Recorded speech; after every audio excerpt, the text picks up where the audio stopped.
안녕하세요. 맨디쌤의 심리학 이야기의 맨디쌤입니다. 여러분의 평균 연애 기간은 어느 정도인가요? 1개월? 3개월? 아니면 1년? 만약 여러분이 장기 연애는 거의 하지도 못하고 매번 짧은 연애만 반복하고 있다면, 특히 3개월 내에 계속 헤어지고 있는 경우가 대부분이라면 오늘의 영상에 주목해보세요. 오늘 여러분들이 짧은 시간 내에 헤어지는 이유들에 대한 분석을 해보고자 합니다. 물론 사람들의 만남과 헤어짐에는 각자의 이유들이 있기 때문에 모든 사례들과 그 이유들을 여기에 다룰 수는 없겠지만, 오늘은 애착과 자존감의 문제로 헤어지는 사람들을 바탕으로 이야기를 해보고자 합니다. 첫 번째, 설렘만이 사랑이라고 여기기 때문에. 썸의 시간을 거쳐서 초기에는 대부분 설렘이 넘칩니다. 상대가 나를 좋아하는지, 좋아한다면 얼마나 좋아하는지를 생각하다 보니까 하루 종일 상대에 대한 생각을 하게 되고, 기존에 없었던 상대의 표현과 행동이 일상에 큰 자극이 되곤 합니다. 이때 누군가가 나에게 호감을 보이고 잘해주는 것이 좋고 자존감도 높아지는 느낌이 들고 행복감을 느낄 수가 있습니다. 앞으로의 관계에 대한 기대도 증가하기 시작하죠. 하지만 이 시기가 지나면, 즉 3개월쯤 지나면 급격하게 마음이 식는 사람들이 생깁니다. 그 이유 중에 하나는 오직 설렘이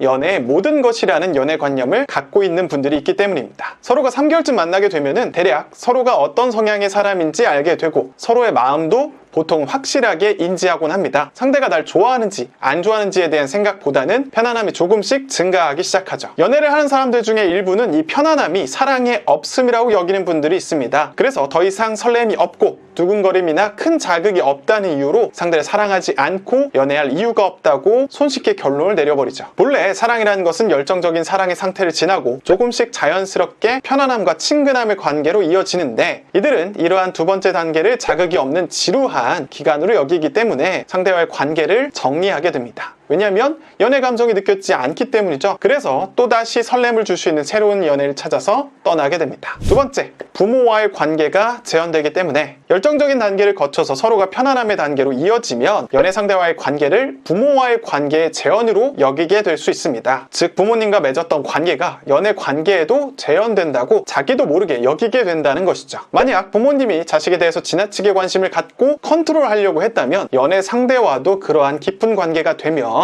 상대가 부모님과 마찬가지로 자신에게 압박을 주고 컨트롤하려는 것이라고 무의식적으로 생각하게 됩니다. 사실 이런 것 좀 바꿔줘, 이런 것 좀 지켜줘 라고 하면서 관계를 좋게 만들어가기 위한 필요한 소통의 과정이고 조정의 과정임에도 불구하고 그것을 되게 부담스럽게 느끼고 싫어하게 된다는 것이죠. 왜냐하면 지금까지 그 사람에게 깊은 관계란 그렇게 통제와 갈등으로만 흘러왔기 때문입니다. 다른 대안적인 데이터가 머리에 없기 때문에 상대도 나의 부모님처럼 나를 컨트롤할 것이다 라고 쉽게 생각하는 것이죠. 사실 부모님과의 관계와 연인과의 관계는 분명히 다르지만 스스로는 그것을 구분하지 못하고 상대도 그렇게 행동할 것이라는 막연한 생각에 빠지게 됩니다. 연애 과정에서 발생하는 갈등을 소통을 통해 충분히 해결할 수 있음에도 불구하고 그렇게 생각하지 못합니다. 그저 상대가 나를 압박하고 옥죄일 거라고 생각만 하는 거죠. 그래서 이러한 불안과 압박 때문에 상대방과 거리를 두고 싶은 마음이 들기 시작합니다. 자신의 자율성과 통제권을 찾기 위한 투쟁을 벌이면서 말이죠. 세 번째는 거대한 불안을 제거하기 위해서입니다. 앞서의 원인과 마찬가지로 부모님과의 관계가 영향을 미치지만, 여기서는 부모님이 충분한 애정을 주지 못했기 때문에 상대도 나에게 충분한 애정을 주지 않을 수 있다는 불안감을 가질 수가 있습니다. 처음에는 상대가 확실하게 관심을 주고 또 애정을 주기 때문에, 그리고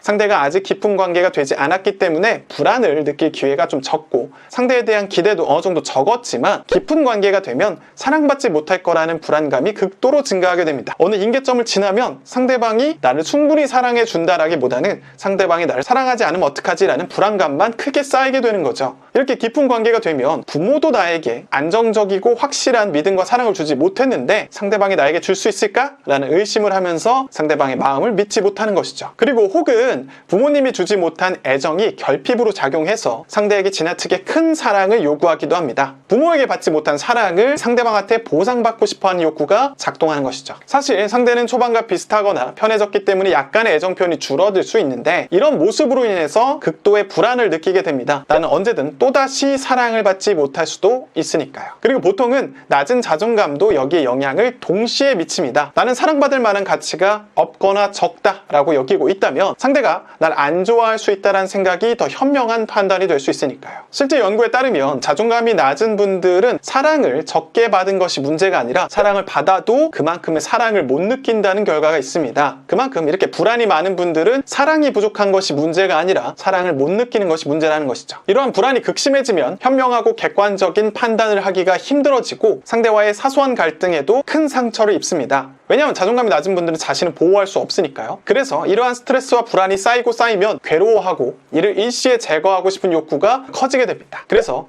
이걸 한 번에 제거하고 해결하고 싶어서 헤어지자라고 말을 하기도 합니다. 물론 어떤 사람은 헤어지자고 하면서 애정을 확인하고 싶어서 하는 말이기도 하는데 보통은 내가 너무 힘들고 스트레스를 받으니까 그냥 헤어져 버리자, 그럼 마음 편해질 거니까 라고 하면서 놓아버리게 되는 경우들이 있는데요. 이렇게 불안의 원인을 제거하는 방식을 통해서 헤어짐이 이어지게 됩니다. 네 번째는 단순히 외로움을 채우기 위해서 연애를 시작했을 때 빨리 헤어질 수 있습니다. 우리는 스스로 자신의 감정과 욕구를 챙겨줘야 하지만 어떤 사람들은 자신의 감정과 욕구를 충분히 인지하지도 못하고 이것을 충분히 스스로 채워주지도 못합니다. 이로 인해서 늘 감정과 욕구 충족에 결핍을 느끼게 되고 외로움으로 당연히 연결되게 되는데 이를 연애로 해결하고자 하는 생각을 갖게 될 수 있습니다. 하지만 이렇게 자신에 대해서 잘 알지 못하고 또 단순히 외롭기 때문에 누군가를 옆에 둘 때에는 상대가 조금이라도 자신에게 거슬리거나 마음에 들지 않으면 마음이 쉽게 식을 수가 있습니다. 초반에는 당연히 어떤 설렘을 주고 우리가 사귀냐 마냐 이런 생각을 하면서 상대방에 대해서 잘 보지 못하지만 나중에 조금 친해지고 편해지게 되면 그제서야 상대가 보이기 시작하고 마음에 들지 않는 부분들만 보여서 벗어나고 싶은 마음이 들기 시작하는 거죠. 마지막 다섯 번째,